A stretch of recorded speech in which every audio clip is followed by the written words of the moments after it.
आज नाश्त्याला काय आहे, किंवा टिफिनमध्ये आज काय देणार, किंवा रोज रात्री पोळी भाजी खाऊन कंटाळा आला आहे, जेवणाला काहीतरी वेगळं कर. हे संवाद प्रत्येक घरी होतच असतात. मग आज आपण असेच काहीतरी वेगळे करणार आहोत, जे पौष्टिक आहे, चविष्ट आहे, पोटभरीचे आहे आणि करायला सोपेही आहे. बन डोसा. अगदी बनसारखा दिसणारा हा डोसा बनसारखाच सॉफ्टही होतो. एक जरी खाल्लं तरी व्यवस्थित पोट भरते आणि हा पौष्टिकही आहे. ही साऊथ इंडियन पारंपरिक रेसिपी आहे, तेव्हा व्हिडिओ शेवटपर्यंत पाहत राहा. पण त्याआधी जर तुम्ही आमचे चॅनल सबस्क्राईब केले नसेल तर नक्की सबस्क्राईब करा, कारण अशा पारंपरिक पौष्टिक रेसिपी आम्ही दाखवत असतो. चला रेसिपीला सुरुवात करूया. प्रथम आपल्याला 2 वाटी तांदूळ 3 ते 4 तास भिजवत ठेवायचे आहेत. हीच काय ती पूर्वतयारी आपल्याला करायची आहे. इथे मी जाडे साधे तांदूळ वापरलेले आहेत. आता हे तांदूळ मिक्सरमधून एकदम बारीक असे करून घ्यायचे आहेत. इथे मी फक्त तांदूळ भिजवलेले आहेत. उडीद डाळ भिजवली नाही, पोहे घातले नाही, मेथी दाणेसुद्धा घातलेले नाहीत. एकदम बारीक असं याची पेस्ट करायची आणि पातळ असं हे मिश्रण म्हणजे बॅटर तयार करून घ्यायचे आहे. आता तुम्हाला हे जरी पातळ वाटत असेल तरी यामध्ये भाज्या येणार आहेत आणि भाज्या घातल्यानंतर त्याचे टेक्स्चर बरोबर होते. आता 1 वाटी मटारचे दाणे मी मिक्सरमधून बारीक करून घेते. जरा भरडच अशी याची आपल्याला पेस्ट करायची आहे.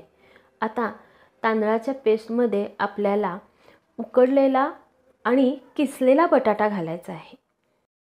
किसलेला बटाटा घेतल्यामुळे काय होतं, तो पिठामध्ये छान एकजीव मिक्स होतो. आता यामध्ये मी किसलेले गाजर, बारीक चिरलेला कांदा, सिमला मिर्च बारीक चिरलेली घातलेली आहे. मिक्सरमधून बारीक केलेले मटार आणि बारीक चिरलेली मिरची घातली. तुम्हाला जर वाटत असेल की मिरची तोंडात येऊन तिखट लागू शकते तर तुम्ही मिरचीसुद्धा मटारबरोबर बारीक करू शकता. आता यामध्ये चवीनुसार मीठ घालायचे. आपल्याला आवडतील त्या भाज्या आवडतील त्या प्रमाणात यामध्ये घालायच्या, अर्थात या बॅटरला सूट होतील अशा. बटाटा मात्र मेन इन्ग्रेडियंट आहे बरं का, त्याच्यामुळे डोसा सॉफ्ट होतो.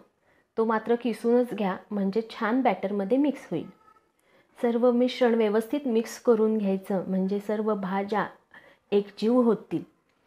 बॅटर मी दाखवले त्याप्रमाणे सैलसर ठेवायचे आहे. खूप पण पातळ नाही करायचे आणि इडलीच्या पिठा एवढे घट्ट पण नसावे. हे पीठ असेच 10 मिनिटं मुरवत ठेवू. आता यामध्ये अर्धा चमचा खायचा सोडा घालायचा. त्यावर थोडेसे पाणी घालून सोडा ॲक्टिव्ह करायचा आणि पुन्हा मिश्रण छान ढवळून एकजीव करून घ्यायचं आहे. सोडा घातल्या घातल्या आपल्याला याचे बन डोसे लगेचच घालायचे आहेत. आता बन डोसा करण्यासाठी मी कढईमध्ये 1 चमचा तेल गरम केलं. त्यामध्ये थोडीशी मोहरी आणि जिरे घातले. त्यामुळं बन डोस्याला खमंगपणा येणार आहे. तुम्ही तेलाऐवजी तूपसुद्धा वापरू शकता. तसंच कढईऐवजी फोडणीचे जे कढणं असतं ना, त्यामध्ये सुद्धा हा बन डोसा छान होतो. आता हे बॅटर आपण असं कढईमध्ये घालायचं आहे. थोडंसं चमच्याने हलक्या हाताने पसरून घ्यायचं आणि मग ह्याच्यावर झाकण ठेवून 2 मिनटाकरता गॅस लो ते मीडियम फ्लेमवर ठेवून शिजवून घ्यायचं. 2 मिनटं झाली आहेत.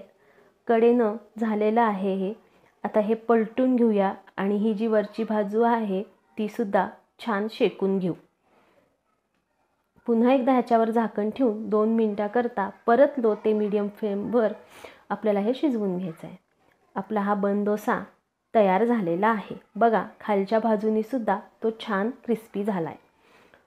अजून एक बन डोसा मी तुम्हाला करून दाखवते. 1 चमचा तेल घेतलं, त्यात मोहरी आणि जिरे घातले आणि मग हे बॅटर घातलं. मोहरी जिरे नाही घातले तरी चालतील, पण त्याच्यामुळं छान खमंग असा हा बन डोसा लागतो. पीठ घातलेलं आहे. पीठ छान पसरून घ्यायचं. त्याच्यावर झाकण ठेवून 2 मिनटाकरता हे आपल्याला शिजवून घ्यायचं. 2 मिनटानंतर झाकण काढून हा बन डोसा पलटून घ्यायचा आणि दुसरी बाजूसुद्धा छान क्रिस्पी अशी शेकून घ्यायची आहे. तयार आहे आपला व्हेजिटेबल बन डोसा. ह्यात सगळ्या भाज्या असल्यामुळे हा पौष्टिक आहे. मस्त असा हा मऊ होतो, बनसारखा छान हा फुगलेला होतो आणि चवीला तर मस्तच लागतो. तसा नुसता खायलासुद्धा छान लागतो. पण तुम्ही नारळाची चटणी किंवा तुम्हाला आवडणारी कोणतीही चटणीबरोबर हा डोसा खाऊ शकता. आहे ना सोपी रेसिपी? अशाच सोप्या, पौष्टिक, पारंपरिक रेसिपी आम्ही दाखवत असतो. तेव्हा आमचे चॅनल सबस्क्राईब करा. बेल आयकॉनचे बटन प्रेस करून ऑल नोटिफिकेशनवर क्लिक करा, म्हणजे नवीन नवीन रेसिपीचे अपडेट्स तुम्हाला येत राहतील. ही रेसिपी शेवटपर्यंत बघितल्याबद्दल धन्यवाद.